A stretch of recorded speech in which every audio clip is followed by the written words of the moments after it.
अस्सलाम वालेकुम गर्ल्स। आज हम प्रॉब्लम नंबर 7 देखेंगे। वो इसलिए क्योंकि हम लोगों ने 4 इलस्ट्रेशन कर ली हैं और जो इलस्ट्रेशन नंबर 5 है वो थोड़ा कॉम्प्लेक्स मेथड है। उसमें फ़िक्स इंस्टॉलमेंट से वो लोग डायमिनिशिंग मेथड में कन्वर्ट कर रहे हैं। ठीक है, वो हमारे सिलेबस में ऐसा क्वेश्चंस नहीं आते, तो मैं आपको खुद नहीं करवाऊँगी क्योंकि आप कंफ्यूज हो जाओगे। ठीक है, करवाऊँगी लेकिन बिल्कुल एंड में शायद। ठीक है, तो अब ऐसे जैसे मैंने आपको दिए हुए थे क्वेश्चन नंबर 5 और 6 असाइनमेंट दी हुई थी, तो डायरेक्टली हम क्वेश्चन नंबर 7 पे आ जाते हैं। अब क्वेश्चन नंबर 7 में एक छोटा सा नया पॉइंट है। ठीक है, तो हम लोग वो डिस्कस कर लेते हैं। ऐसे जितना नया पॉइंट नहीं है, हम लोग वो कर चुके हैं, लेकिन रिड्यूसिंग मेथड में वो फर्स्ट टाइम है। तो अब क्वेश्चन नंबर 7 रीड करते हैं। ऑन 1 जनवरी 2013 अच्छा 1 जनवरी 2013 को a firm purchase machinery worth ₹50,000। एक फर्म ने मशीनरी परचेज़ किया 50,000 की। ठीक है, अब ये इन्फॉर्मेशन हम तो चल गई, साल के शुरू में हम लोगों ने 50,000 की मशीनरी परचेज़ किया। ऑन 1 जुलाई 2015, अब 2 साल बाद, साल के मिड में 1 जुलाई 2015 में बाइज एडिशनल मशीनरी, मतलब और एक्स्ट्रा मशीनरी हम परचेज़ कर रहे हैं। कितने की? 10,000 rupees and spends ₹1,000 on its erection. अब यहाँ पे मैं ये करती हूँ, फिर से रीड करती हूँ। And buys additional machinery worth ₹10,000 and spends 1,000 on its erection. Erection means उसके इंस्टॉलेशन, उसको चलाने का जो प्रोसेस है। ठीक है, अब जो एडिशनल मशीनरी हमने परचेज़ की है वो है 10,000 प्लस 1,000। ठीक है, तो टोटल हो जाएगा 11,000। ठीक है, बस आपने ये मेथड याद रखना है कि जब भी वो मशीनरी को इंस्टॉल करने के लिए या कुछ भी एक्स्ट्रा खर्चा करेंगे तो वो हमेशा हम मशीनरी की या ट्रक की या बिल्डिंग की जो भी अमाउंट होगी उसमें ऐड कर देंगे। ठीक है, next time the accounts are closed each year on 31 December. हमें पता है हर साल 31 दिसंबर को हमारा अकाउंटिंग ईयर ख़त्म होता है। Assuming the normal depreciation to be 10% per annum.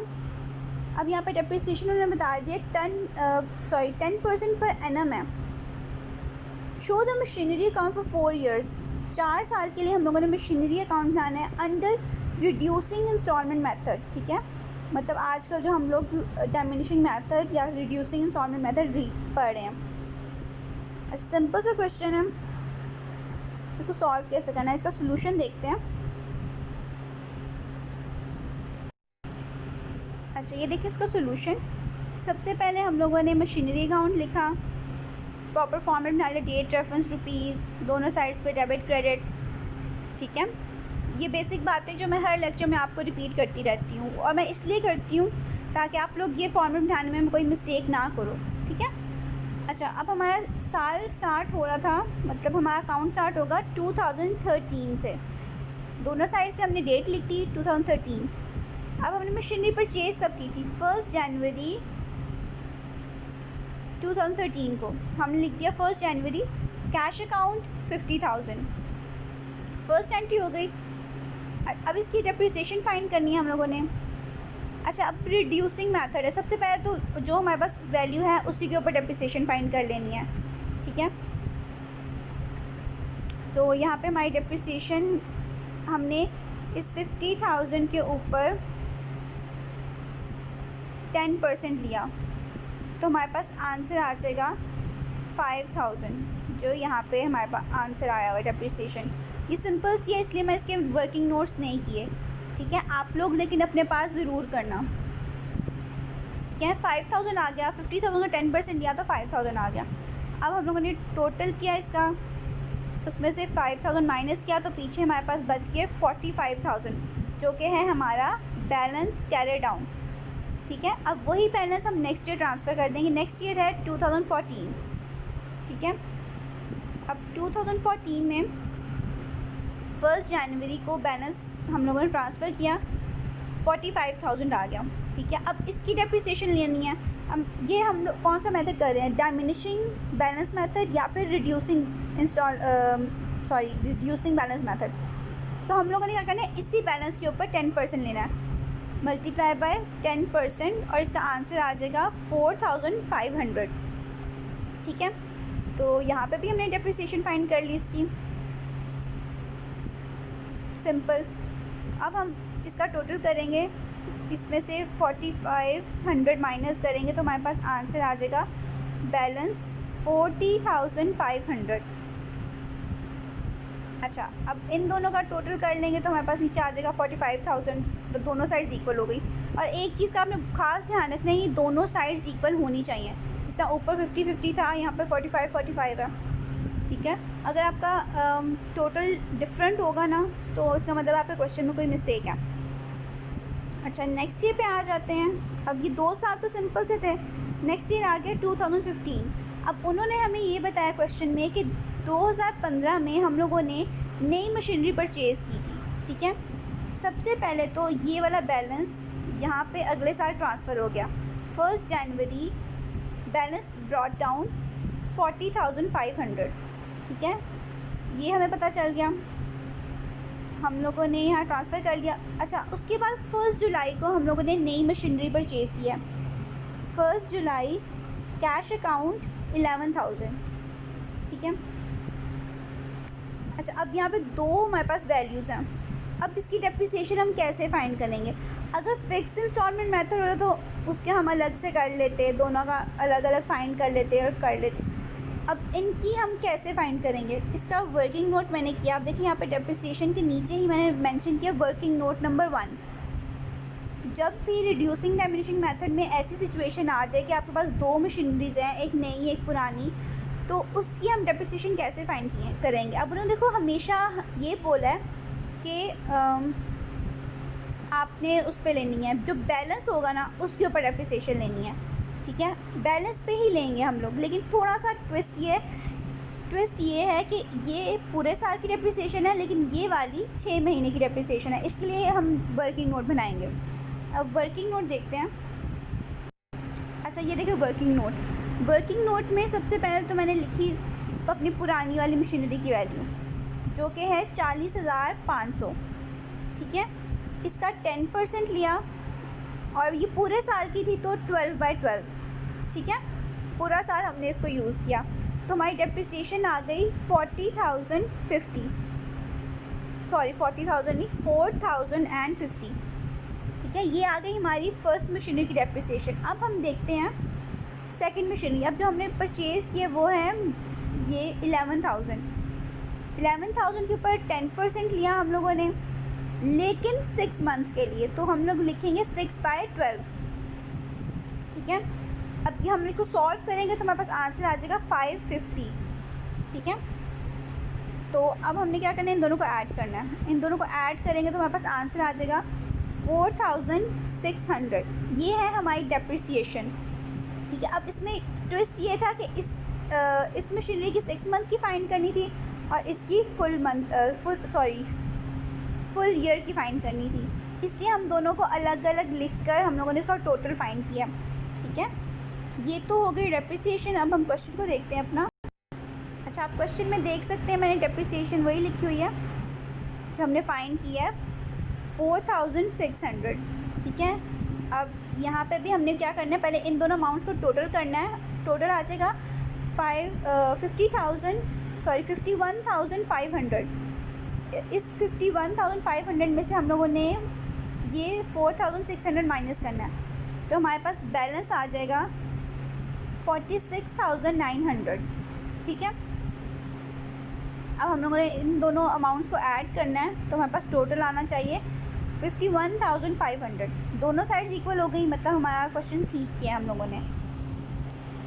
अच्छा, ये तो यहाँ इस साल तक की बात होगी। अब नेक्स्ट ईयर जो हमारा बैलेंस ट्रांसफ़र होगा 46,900। ठीक है, अब 2016 में आ गए हम लोग, बैलेंस ब्रॉट डाउन, ये आ गई वैल्यू। ठीक है, 46,900। अब हमारे पास एक ही बैलेंस गिवन है और उसके ऊपर हमने पूरे साल की डेप्रिसिएशन फाइंड करनी है। ठीक है, तो अब हम इसके लिए कोई वर्किंग नोट नहीं करेंगे क्योंकि बहुत कोई कम्प्लेक्स चीज़ नहीं है। आप करना चाहो तो कर भी सकते हो, ठीक है। सिंपली ये जो हमारी वैल्यू है 46,900, 10% इसका ले लेंगे, वो इसकी डेप्रिसिएशन होगी, और इसकी डेप्रिसिएशन है 4,690, ठीक है। ये आ गई इसकी डेप्रिसिएशन। सिंपली हम लोगों ने 46,900 की 10% ले लिया। अच्छा, उसके बाद हम लोगों ने इसका टोटल किया, टोटल में से ये डेप्रिसिएशन माइनस की, तो हमारे पास बैलेंस आ गया 42,210, ठीक है। और इन दोनों अमाउंट्स को हम लोगों ने ऐड किया तो हमारे पास यहाँ पे टोटल आ गया 46,900। सिंपल सा क्वेश्चन था, ठीक है। बस एक ट्रिकी पार्ट ये था कि हमारे पास जब दो मशीनरी आ जाएंगी तो हमने उनकी डेप्रिसिएशन कैसे फाइंड करनी है, वो मैं आपको एक्सप्लेन कर चुकी हूँ। आई होप समझ आ गया होगा। अब नेक्स्ट देखते हैं क्वेश्चन नंबर 8। अच्छा, ये जो प्रॉब्लम नंबर 8 है, ये क्वेश्चन मैं आपको नहीं करवाऊँगी, ये आप लोग खुद करोगे, ये आपकी असाइनमेंट है, ठीक है। तो एक दफ़ा रीड कर लेते हैं इसको। A firm purchase a second hand truck. अच्छा, अब यहाँ ट्रक की बात हो रही है। हम लोगों ने एक ट्रक परचेज़ किया है, कितने का? ₹50,000, और ख़रीदा कब है? 1 जनवरी 2013। दो चीज़ें गिवन है। 2013 को 1 जनवरी को हमने एक ट्रक परचेज़ किया है 50,000 रुपये का। अच्छा, ये दो इन्फॉर्मेशन पता चल गई हमें। And spend ₹20,000 on it's overhauling. अच्छा, सेकेंड हैंड ट्रक ख़रीदा मैंने 50,000 रुपये का, उसकी ओवरहॉलिंग में मतलब उसको मेंटेन करने में, उसको ज़रा अच्छा बनाने में, ठीक है, उसको रिपेयर करवाने में मेरा कितना खर्चा आया? 20,000 रुपये, ये वाला, ठीक है। तो अब मेरे ट्रक की अमाउंट सिर्फ 50,000 नहीं होगी, इन दोनों अमाउंट्स को हम लोग ऐड कर देंगे, तो मेरे ट्रक की अमाउंट बन जाएगी 70,000 रुपीज़, ठीक है। सिंपल सी बात ही ये, हमें बात पता है। अच्छा, नेक्स्ट है depreciation is written off at 10% per annum on reducing balance. अब यहाँ पर उन्होंने बता दिया कि 10% हम डेप्रिसिएशन ले रहे हैं इसकी, और मेथड हम कौन सा यूज़ कर रहे हैं? रिड्यूसिंग बैलेंस मेथड, ठीक है। ये चलो हमें पता चल गया, ये दोनों इन्फॉर्मेशन भी गिवन है। On 30th June 2016 the truck was sold. अच्छा, अब 2013 में हमने ख़रीदा था, ठीक है, और जून 2016 को हम उसको बेच रहे हैं, ठीक है। The truck was sold for ₹30,000 been unsuitable, मतलब वो अब हमारे लिए काम सही से नहीं कर रहा, अनसूटेबल है, तो हम लोगों ने उस ट्रक को बेच दिया। कितने का? 30,000 रुपीज़ का। Prepare the truck account from 2013 to 2016 assuming that the accounts are closed on 31st December every year। अब उन्होंने बोला कि 2013 से लेके 2016 तक ट्रक का अकाउंट बनाना है आपने, और साल कब एंड हो रहा है? 31 दिसंबर को। सिंपल सा क्वेश्चन है, जिस तरह हम लोगों ने आई थिंक पहले अपनी एक इलस्ट्रेशन की थी, मैंने आपको करवाई थी, आई थिंक इलस्ट्रेशन नंबर 4, ठीक है। उसके अंदर सेम यही प्रोसीजर था, ठीक है। तो आप लोगों ने ये फाइंड करना है, सिंपल सा क्वेश्चन हो जाएगा आपसे। अब हम नेक्स्ट क्वेश्चन देख रहे थे जो मैं आपको करवाऊंगी, क्वेश्चन नंबर 9। अच्छा, क्वेश्चन नंबर 9 देखते हैं। A&M company purchases a machinery for ₹1,60,000 on 1 जुलाई 2013। अच्छा, एक फर्म है, एक कंपनी है, A&M कंपनी, उन्होंने एक मशीनरी परचेज़ की है 1,60,000 रुपये की, ठीक है। परचेज़ कब की है? 1 जुलाई 2013 को, ठीक है, मतलब साल के मिड में, साल के शुरू में नहीं। The books are close on 31 December. अब उन्होंने ये भी बता दिया कि हम लोग अपना साल एंड करते हैं 31 दिसंबर को, मतलब डेप्रिसिएशन हम लेते हैं 31 दिसंबर को। ऑन 30th जून 2016, 3 साल बाद, it was sold for ₹70,000 and new machinery was purchased for ₹1,80,000 on the same date. 3 साल बाद हम लोगों ने ये मशीनरी बेच दी। पहली मशीनरी हमारी कितने की थी? 1,60,000 रुपये की, और वो हमने कितने की बेच दी?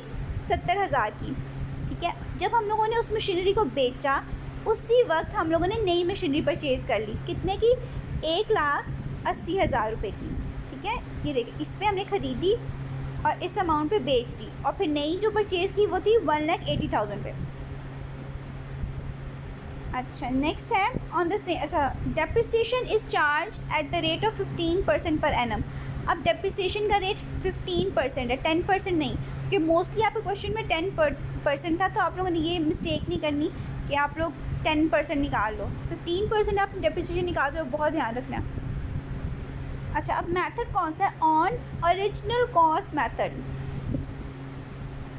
ओरिजिनल कॉस्ट मेथड होता है फिक्स्ड इंस्टॉलमेंट मेथड, मतलब पहला वाला मेथड कि जो हमारे पास मशीनरी की अमाउंट होगी ना उसी की डेप्रिसिएशन फाइंड करनी है, बैलेंस का नहीं फाइंड करना, ठीक है।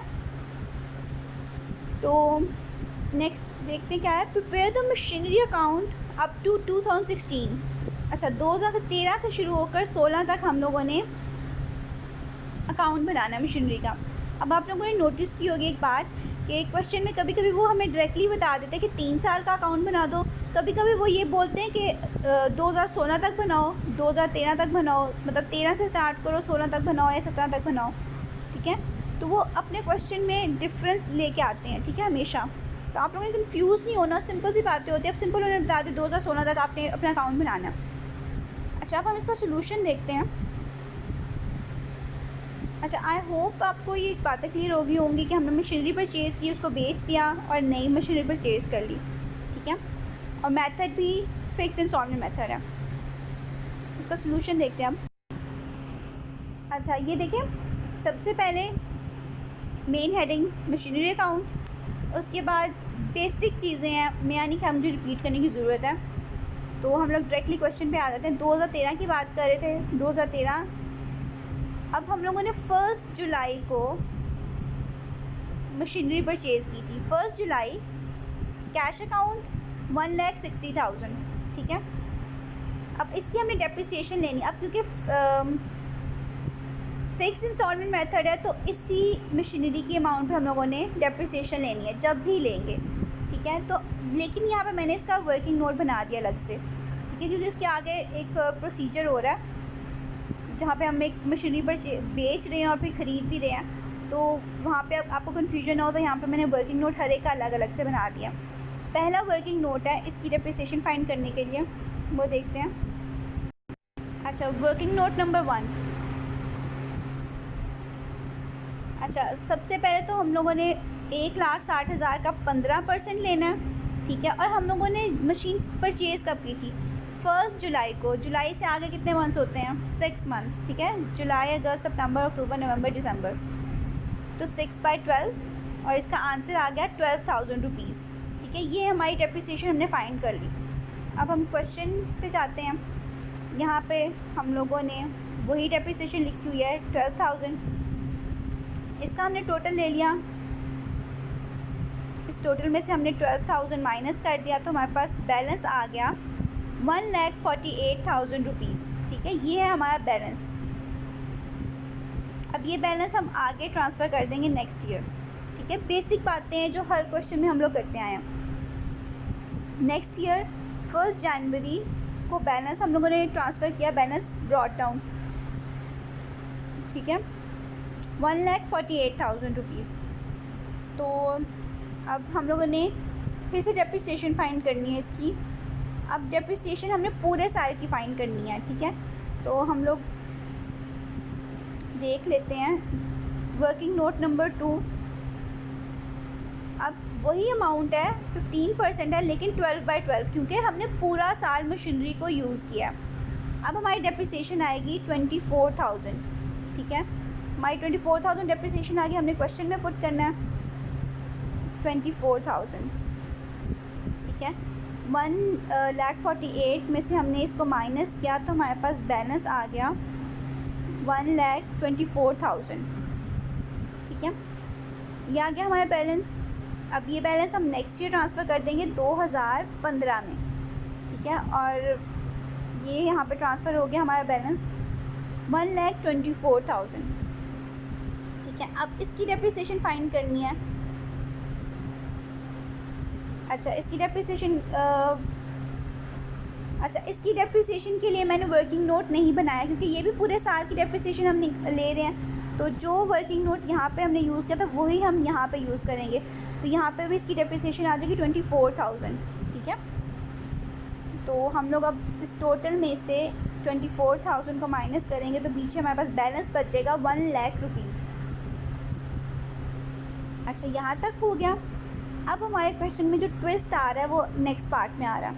यहाँ तक हम लोगों ने कर लिया। अब 2016 में हम लोगों ने मशीनरी बेची और नई परचेज़ की, ठीक है। अब वो वाली वर्किंग, अब यहाँ पे ज़रा ध्यान से आपने देखनी है वीडियो। सबसे पहले तो साल कौन सा है, 2016। दोनों तरफ हम लोग मेंशन कर दिया, डेबिट साइड पर, क्रेडिट साइड पर। अच्छा, सबसे पहले तो ये वाला बैलेंस नेक्स्ट ईयर ट्रांसफ़र हुआ। 1 January balance brought down 1 lakh rupees, ठीक है। अच्छा, और हम लोगों ने नई मशीनरी परचेज़ की, लेकिन कब की, 30 जून को, ठीक है। तो हम लोगों ने वो भी लिख दिया। 30 जून कैश अकाउंट 1,80,000, ठीक है। अच्छा, यहाँ तक ये हमारा क्वेश्चन हो गया। ये तो हो गई डेबिट साइड। उधर हमने सिर्फ 2 चीज़ें लिखनी थी, जो बैलेंस हम लेकर आए थे पिछले साल से वो, और जो नई मशीनरी हमने परचेज़ की थी उसकी अमाउंट। दोनों अमाउंट्स हमने लिख दी। अब नेक्स्ट आ जाते हैं हम क्रेडिट साइड पे। अच्छा, क्रेडिट साइड पे सबसे पहले तो हम लोग ये वाली मशीनरी जो 1 लाख रुपए की थी उसको हम बेच रहे हैं। बेच कब रहे हैं, 30 जून को, ठीक है। तो 1 जनवरी से लेकर 30 जून तक मैंने उस मशीनरी को यूज़ किया है, ठीक है। तो सबसे पहले तो मैं उसकी डेप्रिसिएशन फाइंड करूँगी, ठीक है। अब वर्किंग नोट देख लेते हैं। अच्छा, ये वर्किंग नोट नंबर 3 है।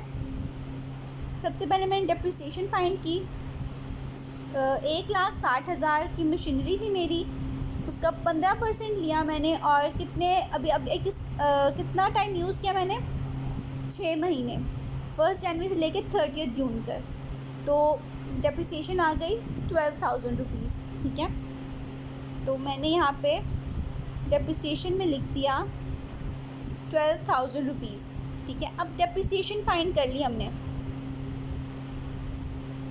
बेची मैंने कब है, बेची मैंने कितने पैसों की है, 70,000 की। तो सबसे पहले तो मैंने लिखा कैश अकाउंट और आगे लिख दिया 70,000, क्योंकि मैंने अब ये वाली मशीनरी बेच दी है।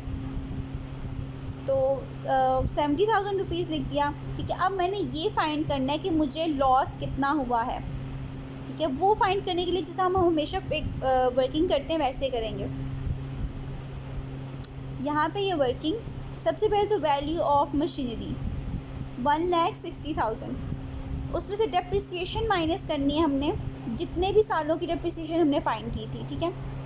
सबसे पहले 2013 की 12,000, 14 की 24,000, 15 की 24,000 और अभी 16 की जो फाइंड की है, ठीक है। 16 की भी जो अब इस साल भी आधे साल की फाइंड की थी वो भी।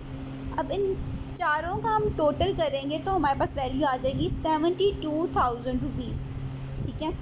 अब इस 1,60,000 में से हम 72,000 माइनस करेंगे तो हमारे पास आंसर आ जाएगा 88,000 रुपीज़, ठीक है। ये आ गई हमारी मशीनरी की वैल्यू डेप्रिसिएशन माइनस करने के बाद। अब मेरी मशीनरी की वैल्यू कितनी है, 88,000 रुपीज़, लेकिन मैंने बेची कितने की है, मशीनरी सोल्ड 70,000 रुपीज़। अब मैंने जितने की बेची है मैं उस अमाउंट को उसमें से माइनस कर दूँगी। इन दोनों को माइनस करने के बाद मेरे पास आंसर आ जाएगा 18,000 रुपीज़। मतलब मुझे नुकसान हो गया 18,000 रुपये का, क्योंकि मेरी मशीनरी की वैल्यू थी 88,000 रुपीज़ की, लेकिन जब मैंने उसको मार्केट में बेचा तो वो मैंने 70,000 की बेची, तो मुझे 18,000 रुपये का नुकसान हो गया, ठीक है। तो अब ये वाली वैल्यू हम अपने क्वेश्चन में लिख लेंगे।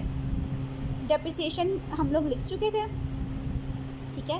कैश अकाउंट 70,000 और प्रॉफिट एंड लॉस अकाउंट 18,000, ठीक है। अभी हम लोगों ने ये फाइंड किया, profit and loss account 18,000 rupees, ठीक है। यहाँ तक ये सब चीज़ें फर्स्ट मशीनरी की बात हो रही थी, ठीक है, इस वाली मशीनरी की बात हो रही थी। ये वाली बातें ख़त्म। अब पीछे जब ये वाली मशीनरी ख़त्म हो गई है हमारे पास से, अब हमारे पास कौन सी मशीनरी बच गई है? सेकंड मशीनरी जो हमने परचेज़ की थी, ये वाली 1,80,000। अब हमने परचेज़ कब की थी? 30 जून को, ठीक है। अब हमने इसकी डेप्रिसिएशन फाइंड करनी है। इसके लिए भी मैंने एक वर्किंग नोट किया हुआ है, वर्किंग नोट नंबर 4, वो देख लेते हैं। अच्छा, अब मेरी मशीनरी की वैल्यू है 1,80,000, 15% फाइंड करनी है, ठीक है। और अब मैंने परचेज़ की थी 30 जून को, ठीक है। जून से आगे अब मैंने काउंट करना है। जून के बाद क्या आता है? जुलाई, अगस्त, सितंबर, अक्टूबर, नवंबर, दिसंबर, 6 महीने। 6/12 टोटल फाइंड कर लिया तो मेरी डेप्रिसिएशन आ गई 13,500, ठीक है। अब ये डेप्रिसिएशन मैं अपने क्वेश्चन में लिखूँगी यहाँ पे, सॉरी यहाँ पे लिखेंगे, ठीक है, 13,500। अब मैंने क्या करना है? अब टोटल करना है। सबसे पहले इन दोनों का टोटल करूँगी तो मेरे पास आ जाएगा 2,80,000, ठीक है। इस टोटल में से मैं इन सारी वैल्यूज़ को जो हमने फाइंड की थी इनको माइनस करूँगी। माइनस करने के बाद मेरे पास आ जाएगा बैलेंस। बैलेंस है मेरा 1,66,500, ठीक है। ये आ गया मेरा बैलेंस। अब मैं इन सारी अमाउंट्स को ऐड करूँगी तो मेरे पास आंसर आ जाएगा 2,80,000। दोनों साइड्स इक्वल हो गई, मतलब हमारा क्वेश्चन बिल्कुल सही हुआ, ठीक है। अच्छा, ये था आज की प्रॉब्लम नंबर 7 और प्रॉब्लम नंबर 9। प्रॉब्लम नंबर 8 आप लोगों का होमवर्क है, वो आप लोगों ने करके मुझे चेक करवाना है, ठीक है। आई होप समझ आ गया होगा। स्टिल कोई भी प्रॉब्लम हो आप लोग मुझसे पूछ सकते हो, ठीक है। लेकिन कोशिश करिएगा कि जो पॉइंट्स मैंने यहाँ पे बताए हैं वीडियो में उनको ज़रा ध्यान से सुनिएगा, ठीक है।